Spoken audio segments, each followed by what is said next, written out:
My name is Lucas, and I grew up in a small town in Texas, just shy of the city limits, where the only things open after 11 p.m. were the 24-hour gas station and the Taco Bell across the street from my house. Taco Bell had been there as long as I could remember. I used to love the way its neon lights, purple and pink, glowed through my bedroom window at night. It was like the restaurant was always awake, buzzing with life even when the rest of the town was asleep. But things changed when I turned 9. It was the summer of 1998, and the town seemed quieter than ever. The days were long, stretching into the kind of oppressive Texas heat that made everything feel thick and sticky, even the air. I had grown used to the sounds of my parents' TV, the hum of the refrigerator, and the occasional distant sirens of passing police cars. Taco Bell was my favorite place in town back then, mostly because it was one of the only places where I felt I could escape to. Just me and my bike, heading over for a cheap meal or just to hang out in the parking lot with friends. But one night, something happened that I could never explain, and to this day I still can't forget. That night changed everything. It was a Tuesday, or maybe it was a Wednesday. It doesn't really matter now, does it? What matters is the time, 3:17 a.m. I remember waking up abruptly, my heart pounding in my chest for no apparent reason. It wasn't the kind of panic you get from a nightmare, but the kind that makes your entire body freeze up, as if something were wrong. Something was wrong. I heard it then. The sound of 3 sharp raps against my bedroom window. My head snapped to the side, my eyes wide in the dark. The clock on my nightstand read 3:17 a.m. At first I told myself it was just a branch hitting the window, or maybe the wind or some other innocent explanation. But I knew. I just knew. I couldn't explain why, but something about the raps, the way they echoed in the dead of night, sent a chill straight down my spine.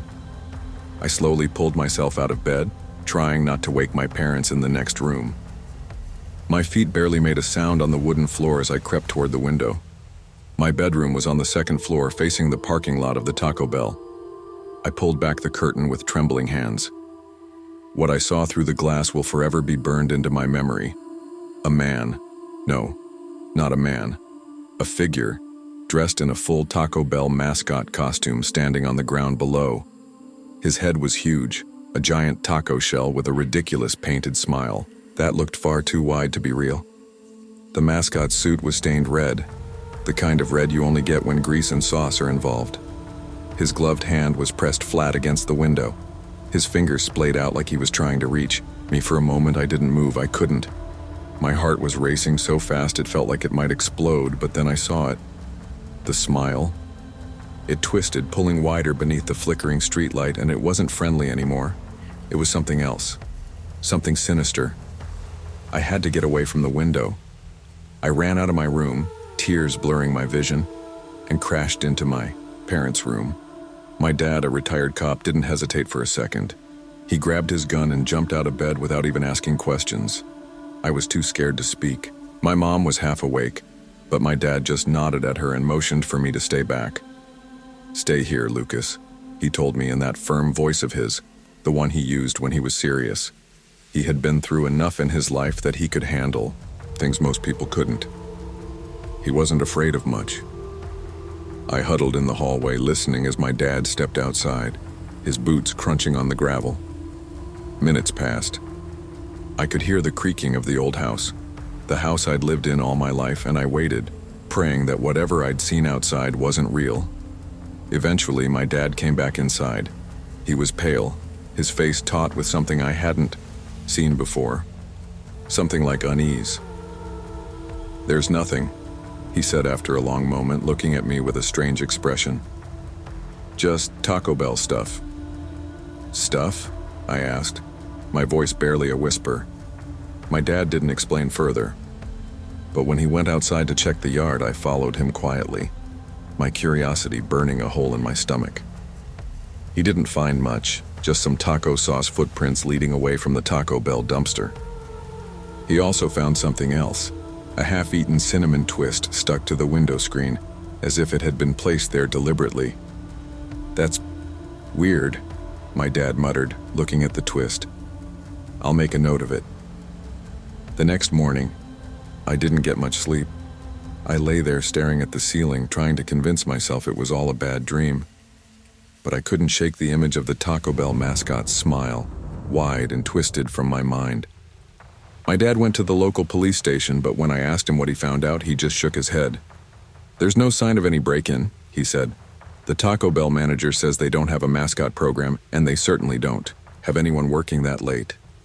"But what about the suit?" I asked, my voice rising. "What about the mascot?" I spoke with the manager. There's no record of any costume missing. He says that the costume was locked up in storage and no one's been in there after hours. I didn't know what to think. My dad, with all his experience in law enforcement, couldn't find anything. No sign of a trespasser, no explanation. For the mascot suit, it didn't make sense. The police report came back the next day. The officer's note read, "No evidence of trespass, possibly a prank. Recommend thicker curtains." I don't know why, but those words didn't make me feel better. They made everything feel worse. It wasn't a prank. I knew it wasn't a prank. But who would believe me? Time passed, but I couldn't forget that night.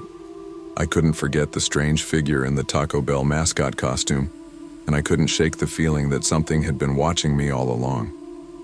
My dad would often joke about it, saying it was probably some teenagers messing around, but I wasn't so sure. The Taco Bell eventually closed in 2003, and the building was left abandoned for years. The once bright neon sign faded, the parking lot emptied, and the town moved on. But for me, the image of that mascot's twisted smile remained. It haunted me for years. And even now, as an adult, I can't look at a Crunchwrap without feeling uneasy. I still don't know who or what that figure was that night, and I don't think I'll ever find out. But one thing's for sure. Sometimes, the creepiest thing at Taco Bell isn't the food. It's the things that happen when the lights go out and no one is looking. Somewhere in Texas, there's a mildewed taco head in a storage unit, waiting for the next person to look too closely.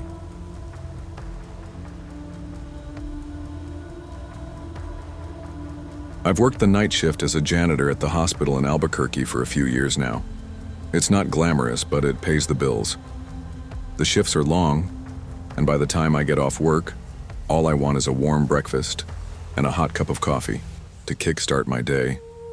Every morning without fail, I stop by the 24-hour Taco Bell on Central Avenue before heading home. It's a routine, a little comfort in my chaotic life. There's something about that breakfast Crunchwrap that just hits right, especially after a 12-hour shift scrubbing floors and dealing with hospital nonsense. But that morning, it was different.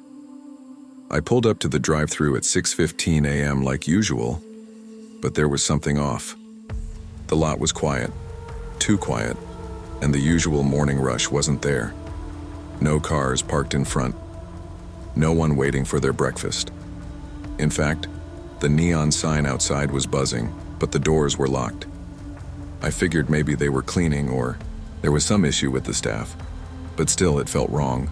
Taco Bell never closed early, and breakfast usually brought in a crowd. I tugged at the door, expecting it to open, but the damn thing didn't budge. That's when I saw her. A face appeared in the window, a young woman in her 20s wearing the standard Taco Bell uniform. The name tag on her chest read Ashley, but it was crooked and barely hanging on. Sorry, she stammered, waving a hand nervously. "We're training new staff." "One sec." She ducked out of sight, leaving me standing outside, wondering why the hell I was locked out of a fast food restaurant I had visited hundreds of times. I stood there for a moment, the rising sun warming the pavement, wondering if I should just leave. But my stomach growled and I decided to wait. It didn't seem like they were just opening up. Something was off, but I didn't know what. After a minute, I heard the sound of a register ringing, followed by a loud crash from the kitchen. I knew I had to get inside. Something wasn't right. I waited outside for what felt like forever before I heard the loud slam of something heavy from behind the kitchen doors. I could have sworn I heard someone yell, but the words were muffled. Then came a deep voice that rattled me. I said, "No cheese, dumb bitch." I froze. I don't know why, but the tone in that voice made my blood run cold. It wasn't the kind of frustration you expect from a late-night fast food worker. It was angry, frantic. I could feel my heart race as I watched the kitchen door swing open. That's when I saw it. Ashley, standing at the register, her hands shaking. Her eyes flickered nervously around the room as if she didn't know what was happening either. I decided to take action and walk toward the door, knocking once before trying to twist the handle. It was locked, but then I saw Ashley glance toward the back of the kitchen and her expression changed. I could tell something was wrong. She wasn't just nervous, she was panicked. I pushed against the door again, harder this time. It opened just enough for me to squeeze through, and I found myself in the familiar yet strange quiet of the Tacobell. The usual sounds of the grill sizzling or the microwave beeping were absent. There was no one else in sight. No manager, no other staff, just Ashley, staring at me with wide, almost too wide eyes.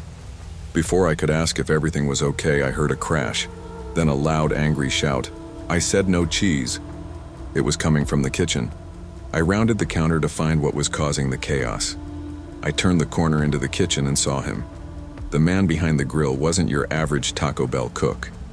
His grease-stained apron was crumpled, and his hands were trembling as he slammed a spatula down on the counter. His wild eyes locked onto me as if I'd just interrupted something far more important than a breakfast order. "Ashley," he yelled, "get this shit right or I swear I'll..." But I couldn't hear the rest of what he said. My attention was drawn to Ashley, who was standing at the register, hands shaking as she cradled her face. A deep red mark was already forming on her cheek, and I could tell she was terrified. "What's going on here?" I demanded, my voice louder than I intended. She looked up at me with wide, pleading eyes. "Roy's hungry," she said, her voice low and shaky. I felt the hairs on the back of my neck stand up. Something was off about her voice.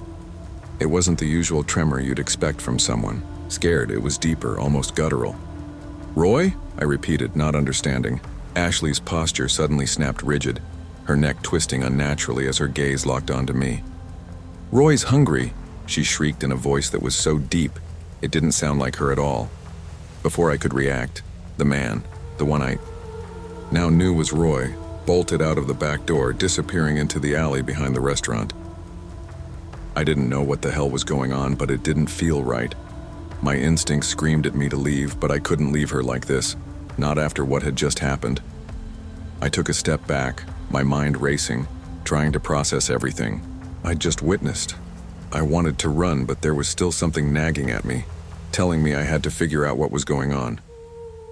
I turned toward the supply closet, hoping maybe there was some kind of explanation. I yanked open the door and froze. Inside, bound by duct tape, were the real Taco Bell staff. 3 of them, their eyes wide in fear. They were trying to move, but the tape was too strong, and they were stuck, unable to do anything but watch. I could barely breathe as I scanned the room. On the floor, I noticed something strange. Ashley's uniform was different. A hospital wristband dangled from her pocket. I leaned closer to read it. "Property of Bernalillo Comers Behavioral Health." My head spun. This wasn't a typical case of a messed-up breakfast shift. This wasn't just a disgruntled worker. Something worse was going on. This wasn't Ashley. It was someone else. Someone who had stolen her identity and was living inside her. I didn't waste another second. I grabbed a stack of tortillas from the prep counter and hurled them at Ashley's head. The stack hit her with a soft slap, and she recoiled, letting out a hiss like a cornered animal. She crouched under the table, wrapping herself in hot sauce, packets like they were some kind of armor. I ran. I didn't look back. I didn't care if she was chasing me or if she was going to come after me. I had to get out.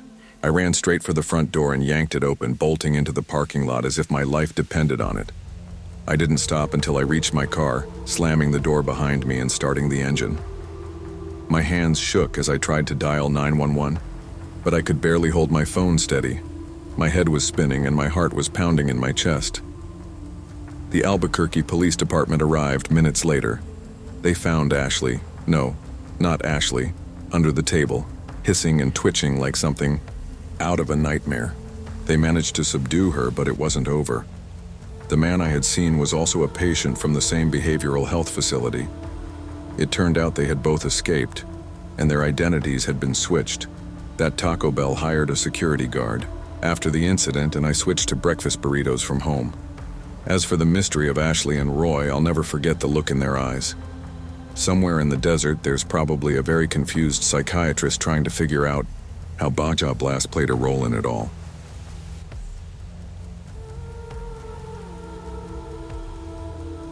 It was the summer before my second year of community college, and I was doing whatever I could to scrape together enough cash. That's how I found myself working the graveyard shift at a 24-hour Taco Bell on the outskirts of Las Vegas. It wasn't glamorous, but it was steady work. My coworker Jason was an older guy, mid-30s, and usually half asleep by the time my shift started at midnight. We'd both just be trying to make it through until 6 a.m. when the sun started to rise, and the world outside was a little less lonely. I'd done the graveyard shift for about a month at this point, and I was used to the usual oddballs that came through. Las Vegas at night tends to bring out the weirdness in people, but there was something about this night that felt different. The fluorescent lights above buzzed incessantly, and the air was thick with the faint scent of fast food grease and stale soda. At 1:30 a.m. the place was nearly empty, except for a few drunks coming in for late-night snacks, and Jason, who was back in the kitchen frying up the usual batch of tacos. Then he walked in. It was around 1:45 a.m. when the man in the trench coat appeared. I immediately felt a chill run through me, despite the 90-degree heat outside. He wasn't sweating or panting like most people who came in at that hour. Instead, he moved with a strange calmness, sliding into booth 7, the furthest from the door. I couldn't help but notice that his attire didn't match the weather. He wore a heavy, dark trench coat that seemed completely out of place in the desert heat. He had an air about him that made me uneasy. He didn't even look at the menu. He simply ordered 12 tacos. Not just one or two, 12. And yet, when I brought them to him, he didn't even touch them. He stacked them up in a neat pyramid like a strange taco-themed sculpture. He sat there completely still, staring at the security cameras, humming something under his breath. It was barely audible, but I could tell it was La Cucaracha.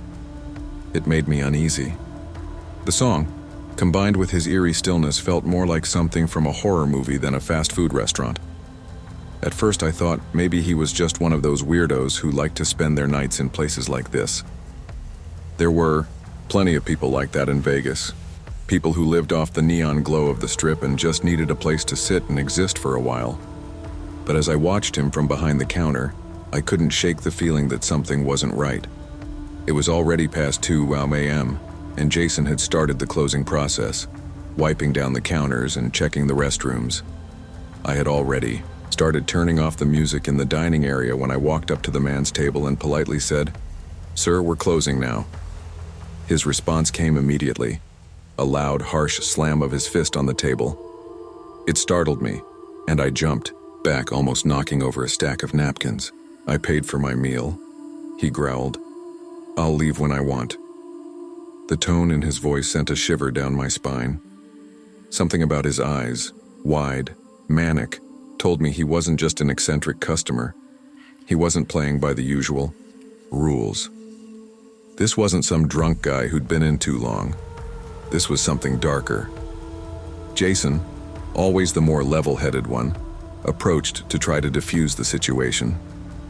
He wasn't a small guy, but he wasn't exactly intimidating. As Jason stepped closer to ask if everything was okay, the man did something completely unexpected. He grabbed a hot sauce packet from his tray and threw it at Jason's head. The packet exploded on impact, staining his shirt with fiery red sauce. Jason staggered back, and I could see the surprise and anger flash in his eyes. That was when I knew for sure. This man was trouble. We both retreated to the locked manager's office, shutting ourselves in and dialing 911. It wasn't often that we had to call the police, but something about the man's erratic behavior felt dangerous. From the office window, we could see him clearly, his shadow stretching across the floor as he paced around the dining area. First, he smashed the salsa bar. He seemed to do it just for the hell of it, slamming the glass with his fist, shattering it in an explosion of red and orange sauce. Then, he moved to the soda machine, dumping ice onto the floor in a frenzy. the cubes scattering across the tiles like snowflakes. He wasn't even trying to get anything out of it. He was just destroying things for the sake of it. But the worst part, he didn't stop there. He turned and wrote something on the window. The words he scrawled in nacho cheese were almost poetic.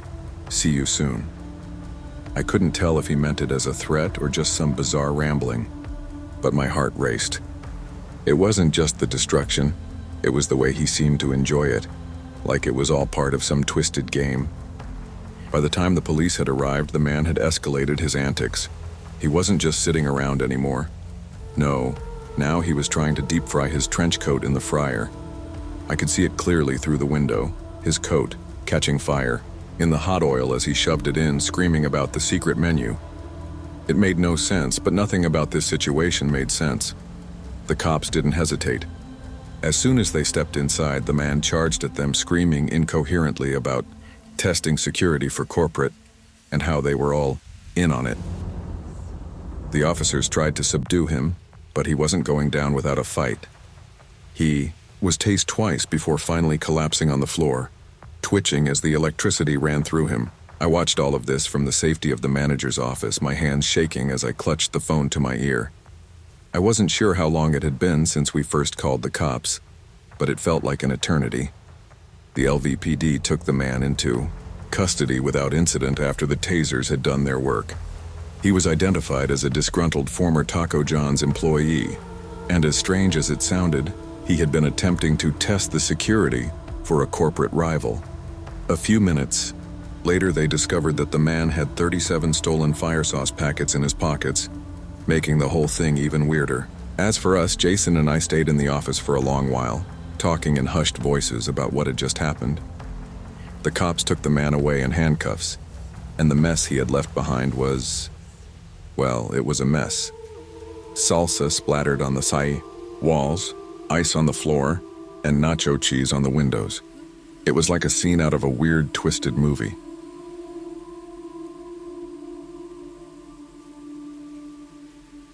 My name is Dmitri, and it was just another one of those nights in Moscow where the city seemed to be hiding its best parts behind the usual smog and noise.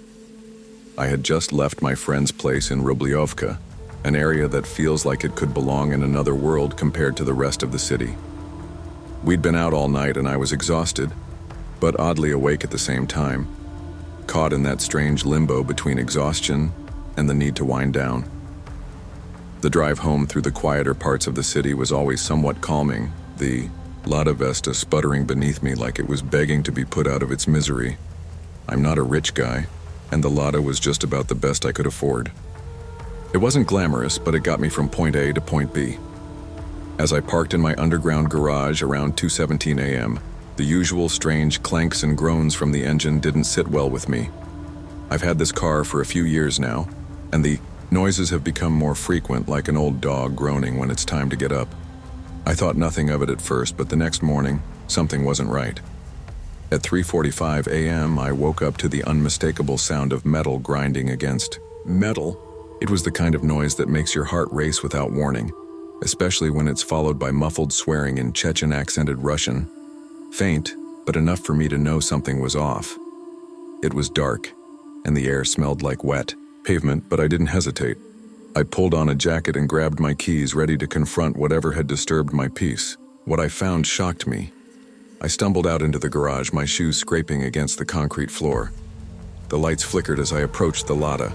The car sat in its usual spot, but something was wrong. The rear light was smashed, and there were fresh key scratches all along the passenger side. It wasn't just a random act of vandalism. No, this was deliberate, and the way the scratches were made, deep, angled, and quick, told me someone was angry. I circled the car, my stomach turning with each step. Whoever had been here wasn't just messing around. A wrench was jammed into the fuel cap like a final insult. I tried to pry it out, but it stuck fast.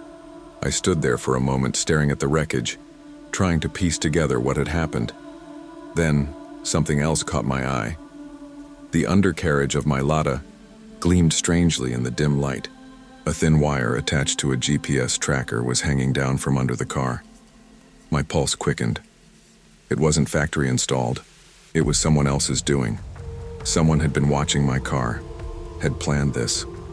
The realization settled over me, like a cold sweat.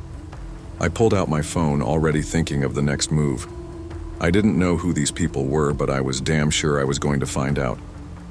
My first thought was to go to Kuznetsov Auto Repair near Taganskaya, where Igor, the mechanic, always did a good job. By the time I made it to Igor's shop, it was nearly noon. I felt like I hadn't slept at all, but there was no time for rest. I needed answers, and I needed them fast. "Dmitri, what's wrong with your car?" Igor asked as I pulled in, his voice always full of that same friendly gruffness. But even he seemed taken aback when I explained what had happened. "We need to take a look, see if there's anything else." Igor led me into the shop, and I parked the Lada inside the garage. As Igor got to work, I couldn't stop thinking about the tracker under my car. It was as if someone was specifically targeting me. Why? What did they want? Igor popped the hood open and started inspecting the engine. After a few moments of tinkering, he cursed under his breath. "Brake lines," he muttered. "They're partially cut. Someone knew what they were doing." My heart dropped. Whoever had been messing with my car wasn't just trying to scare me. They were trying to disable it. It was a professional job. I stood by watching Igor work, but then he called me over. "Look here," he said, pointing to the seat. Beneath the cushions was another surprise, a hidden GPS device not factory installed. And the smell in the cabin? Shawarma. It was faint, but definitely there. Someone had been in my car, and whoever had been in there had no intention of letting me go without watching me. I could feel the pieces coming together, but there were too many unanswered questions. I needed something to calm my nerves, so I decided to grab a bite. My stomach growled, and I realized I hadn't eaten since last night. There was a 24-hour Taco Bell near Arbat Street, one of the only places still open at this hour.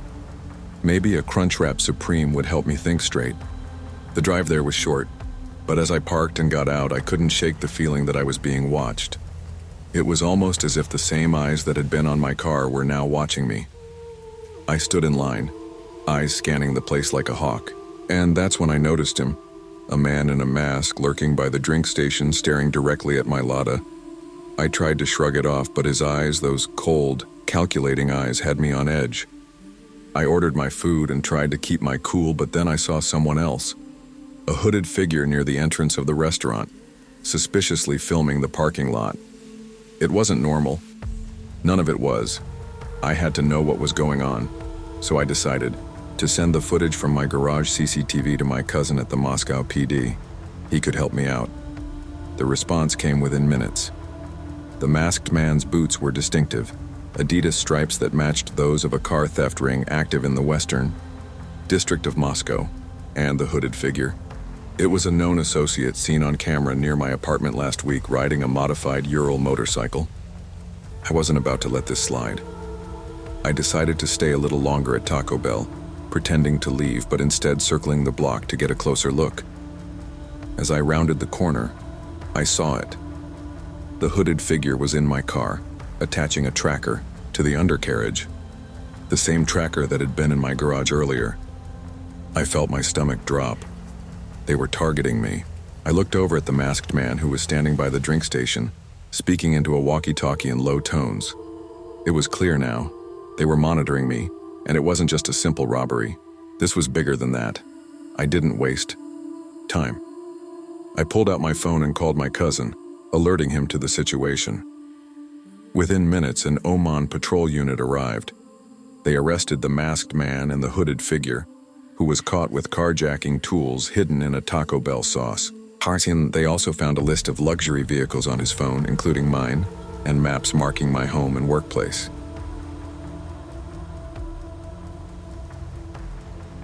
I was 8 years old, and I thought I was invincible.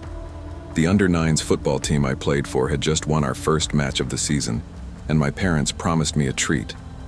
They said we'd go to Taco Bell in Manchester City Centre, a place I thought was the height of luxury at the time. The bright neon sign flickers against the rainy evening sky, lighting up the otherwise dull stretch of road. I remember walking in with my parents, the smell of beans and melted cheese filling the air. It was a typical Taco Bell, a little outdated, with worn-out booths and that play area in the back. It was the kind of place where kids like me could burn off some energy after scarfing down burritos. My parents ordered our food, and I was given the green light to head over to the kids' corner, which featured a plastic cactus climbing frame, a slide, and a couple of tunnels to crawl through. The space smelled faintly of disinfectant and stale food, but I loved it. The idea of being able to climb and play freely made me feel like I had escaped into a different world, away from the rules of the real one. I dashed towards the tunnels, barely paying attention to the hum of the overhead lights and the distant chatter of other diners. As I squeezed through the narrow openings, my excitement got the best of me. I wasn't paying attention to much else until I noticed something that made me freeze for a moment. A man was standing at the entrance of the tunnels. He wasn't a staff member, but he was wearing an ill-fitting Taco Bell polo, one that didn't have a name tag. His posture was awkward, crouched down, and his eyes seemed to focus on me in a way that didn't feel right. He smiled, but it wasn't a warm, friendly kind of smile. It was the kind of smile that made me feel uneasy, like he had no real reason to be there. I remember the man's voice clearly. "Your mom sent me," he said, his words slow and deliberate. "Says to meet her at the staff car park for a special churro." I couldn't place it at first, but something about the situation felt wrong.